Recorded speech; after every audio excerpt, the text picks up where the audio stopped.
அனைவருக்கும் வணக்கம்.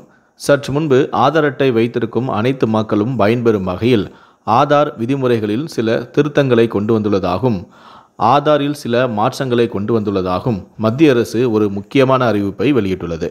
இது குறித்து விரிவாக தெரிஞ்சுக்கணும்னா இந்த வீடியோவை கடைசி வரைக்கும் ஸ்கிப் பண்ணாமல் முழுமையாக பாருங்கள். இந்த வீடியோக்குள்ளே போகிறதுக்கு முன்னாடி இந்த வீடியோக்கு ஒரு லைக் பட்டனை ப்ரெஸ் பண்ணிடுங்க. நீங்கள் இதுவரைக்கான சேனலை சப்ஸ்கிரைப் பண்ணாமல் இருந்தீங்கன்னா மறக்காமல் சப்ஸ்கிரைப் பண்ணிக்கோங்க. கூடவே அந்த பெல் சிம்பிளையும் மறக்காமல் கிளிக் பண்ணிக்கோங்க. சரி, வாங்க இப்போ நாம் வீடியோக்குள்ளே போகலாம். ஆதார் தற்போது மிக முக்கிய அடையாள ஆவணமாக உள்ளது. 12 இலக்குகள் கொண்ட ஆதார் அட்டை என்பது அரசின் சேவைகளை பெற கட்டாயம் என்ற நிலை உருவாகியுள்ளது. மத்திய மாநில அரசுகளின் சேவை மற்றும் நலத்திட்டங்கள் என எதுவாக இருந்தாலும் ஆதார் விவரமே தற்போது முதன்மையானதாக கேட்கப்படுகிறது.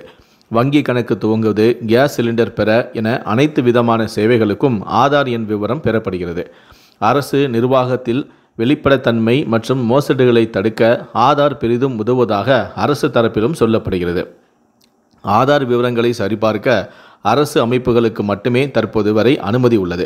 இந்த நிலையில்தான் சில முக்கியமான சேவைகளில் ஈடுபடும் தனியார் நிறுவனங்களுக்கும் ஆதார் சரிபார்ப்பு பணிகளை மேற்கொள்ள அனுமதி அளிக்கும் வகையில் விதிகளில் மத்திய அரசு திருத்தம் கொண்டு வந்துள்ளது. இது தொடர்பாக மத்திய மின்னணு மற்றும் தகவல் தொழில்நுட்ப அமைச்சகம் வெளியிட்டுள்ள அறிவிப்பில் கூறப்பட்டுள்ளது என்னவென்றால், ஆதார் சட்டம் 2016 சிறந்த ஆளுகைக்கான ஆதார் சரிபார்ப்பு விதிகளில் திருத்தம் செய்யப்பட்டுள்ளது. இந்த திருத்தங்களின் மூலம் அரசு மட்டும் இன்றி தனியார் நிறுவனங்களும் ஆதார் சரிபார்ப்பு பணிகளை மேற்கொள்ள முடியும். ஆன்லைன் வர்த்தகம், பயணம், சுற்றுலா, மருத்துவம் உள்ளிட்ட சேவைகளை மக்கள் எளிதாக பெற இந்த சட்ட திருத்தம் உதவும். 2020 விதிகளின்படி ஆதார் சரிபார்ப்பு பணிகளை மத்திய மாநில அரசு அமைப்புகள் மட்டுமே செய்ய முடியும் என்ற நிலை இருந்தது.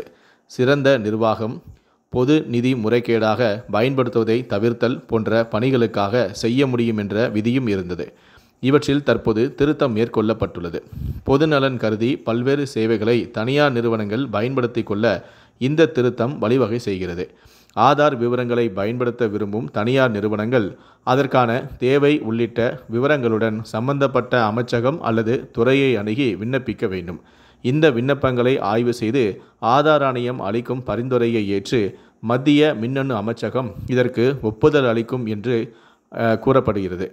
வணிக பயன்பாடுகளுக்கு ஆதார் விவரங்களை தனியார் நிறுவனங்கள் பயன்படுத்த ஆதார் சட்டம் 57வது பிரிவு அனுமதி அளித்தும் இருக்கிறது. இந்த அதிரடியான அறிவிப்புகளை பற்றி உங்களுடைய கருத்துக்கள் என்ன அப்படிங்கிறத கீழே இருக்கக்கூடிய கமெண்ட் செக்ஷனில் மறக்காமல் சொல்லுங்கள். நன்றி, வணக்கம்.